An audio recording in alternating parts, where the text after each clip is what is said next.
I wish someone told me this earlier. I am about to tell you the exact money advice I would give my younger self. And some of this is gonna sting.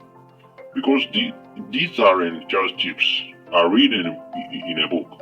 These are mistakes that cost me real money, real stress, and real years of my life. Let's get into it. This is TT Capital Clarity. The topic is this one. What I would tell my younger self about money. That is the topic. Hi everyone. Welcome back to the channel. If you are new here, I am Jens and I make videos about money, life, and figuring this whole editing thing out. Today's video is personal because I spent most of my 20s absolutely clueless about money. I made every mistake in the book, and now I am on other side of it. These are things I desperately wish I could tell my 22-year-old self. So, whether you are 18 or 48, if you've ever felt confused or overwhelmed about money, this one's for you. Let's dive in. Let's start with lesson 1. Time is your biggest asset. Lesson number 1, and honestly, this is the one that keeps me up at night. Everyone talks about compound interest. Start early, let your money grow. And yeah, that's all true. But here is what hit me like a truck. I didn't start investing until I was 27. I was making decent money at 23, 24, 25. But I kept waiting for the perfect time to start. I will start when I understand the stock market better. I will start when I have 5,000 USD saved up. I will start after I pay off my car. You know what happened? I lost 5 years. Let me give you the real numbers. You may look at your screen. I had invested just 150 USD a month starting at age 22. By age 65, I would have roughly 380,000 USD. That's assuming that a 7% average return. But because I started at 27 with the same 1.150 USD a month, I will have about 240,000 USD. That's 140,000 USD for 5 years of waiting, 5 years of thinking, 5 years of I will start next month. If you take one thing from this video, let it be this. Open a Roth IRA this week. Put in 50 USD. I don't care if you don't understand it. You can learn as you go. But start. Because time is literally money and you can't buy it back. Lesson number 2. You are not as broke as you think. Lesson 2 is uncomfortable, but it's important. Stop saying you are broke when you are really just bad at priorities. Now listen, I know some people are legitimately struggling. Bills, rent, unexpected emergencies. That's real. That's not all I'm talking about. I'm talking about the version of me who said I'm too broke to save while paying for Netflix, Hulu, Disney, plus HBO Max, and Spotify. Daily coffee runs between 5 to 6 USD a day. Ordering food 3 to 4 times a week. Gym membership I used twice a month. A new outfit every time I went out. When I actually sat down and tracked my spending for 1 month, I was spending almost 600 USD on stuff that it didn't matter to me at all. 600 USD. So here what changed everything for me. I stopped asking, can I afford this? And started asking, is this worth more to me than financial security? Because that 6 USD coffee, maybe once a week, it is. But every single day, that's 2,000 USD a year. That could be an emergency fund, a plane ticket somewhere amazing, invested and growing. You have more control than you think. You are not broke. You are just letting your money control you instead of the other way around.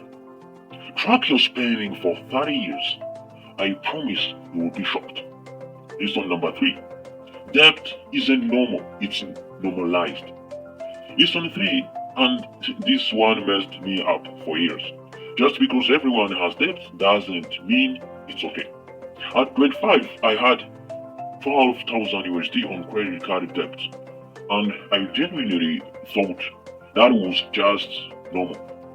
Like, this is just what being a NADAT looks like. My friends had car payments, credit card balances, buy now, pay later, everything. So I thought I was doing fine. But I was not doing fine. I was paying 250 USD a month in interest alone. That's 3,000 USD a year just to have debt. Not paying it off, just existing with it. And here is the thing that nobody tells you. The stress of debt doesn't come from the number. It comes from the lack of options. When you have debt, you can't quit the job you hate. You can't quit the job you hate. You can't take a risk on better opportunity. You cannot say no extra shifts, even when you are exhausted. You definitely can't handle an emergency without panic. Debt is sold to us as a freedom. Buy now, pay later.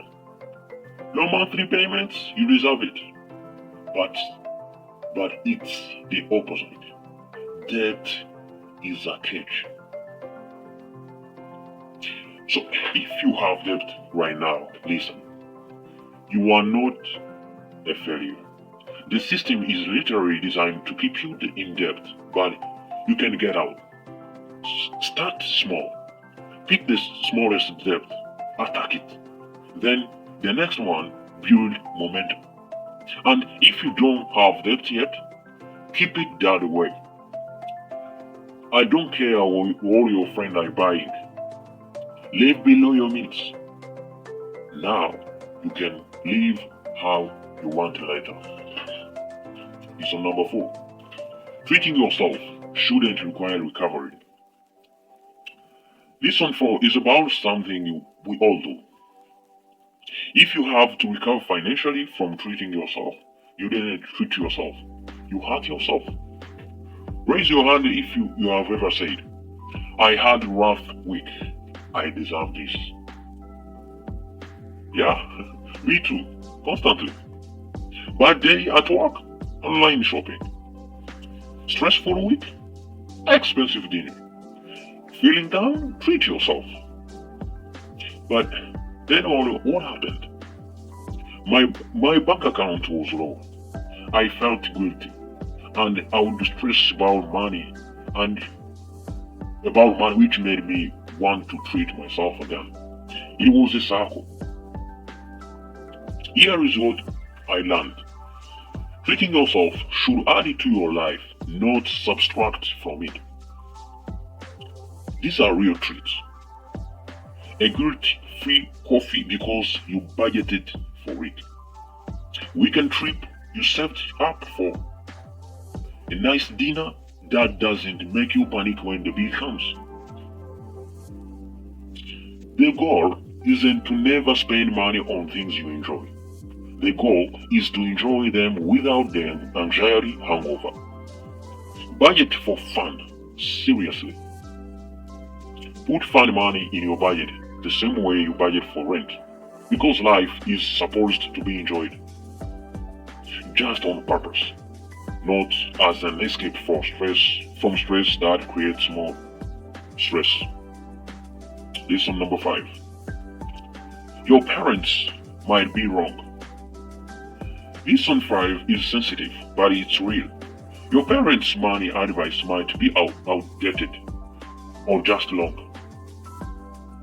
And I say this with love. Our parents did the best they could with what they knew. But the financial world they grew up in, it's not the world we are in now. My parents told me, go to college no matter what. The degree will pay for itself. Now I have 40k USD in loans for a degree I don't use. Buy a house as soon as possible. I wasn't ready and it would have been a disaster. Keep your money in savings account where it's safe. Missing out on decades of growth. Don't talk about money. It's rude. This is why I didn't learn anything. They weren't trying to hurt me. They were giving the advice that worked for them in the 1980s. But we are dealing with student loan that they didn't have, a housing market that's completely different, inflation that makes saving alone a losing strategy, a gig economy that didn't exist. So it's okay to respectfully ignore the advice and educate yourself. Read books, watch videos like this, talk about something to money, and talk to people your age who are winning with money. You can honor your parents and make different choices. Lesson number 6. Comparison is financial suicide. Last lesson, and this one nearly destroyed me. Stop comparing your behind the scenes to everyone else highlight reel. I had a friend who always had newest iPhone, designer clothes, went on amazing trips, ate at expensive restaurants, and I felt like such a failure. What am I doing wrong? Why can't I afford this stuff? Turn out, she was 30,000 USD in credit card debt and still living with her parents at 28. She wasn't winning, she was drowning, but her Instagram looked perfect. Everyone you see online in real life, everywhere you are seeing the curated version. You are not seeing their debt, their family money, their anxiety, their financial reality. So, run your own race. Your only competition is the person you were yesterday. Someone else buying a new car doesn't mean you are behind. Someone else traveling the world doesn't mean you are failing. Someone else making more money doesn't mean you are not enough. Build your life at your pace, based on your values. Because I promise you, the people who look the most successful are often the most stressed. And the people who are actually winning, they are too busy living their life to perform it for you. If you are sitting here thinking I have made all these mistakes, I need you to hear this. You are not behind. You are exactly where you need to be to start moving forward. The best time to start was 10 years ago. The second best time is right now, today. So pick one thing from this video. Open that investment account, track your spending for a week, make an extra debt payment, and subscribe from one thing you don't use. Just one thing, that's all. Because small actions compound just like interest does. If this video helped you, do me a favor, hit that like button so more people can see it.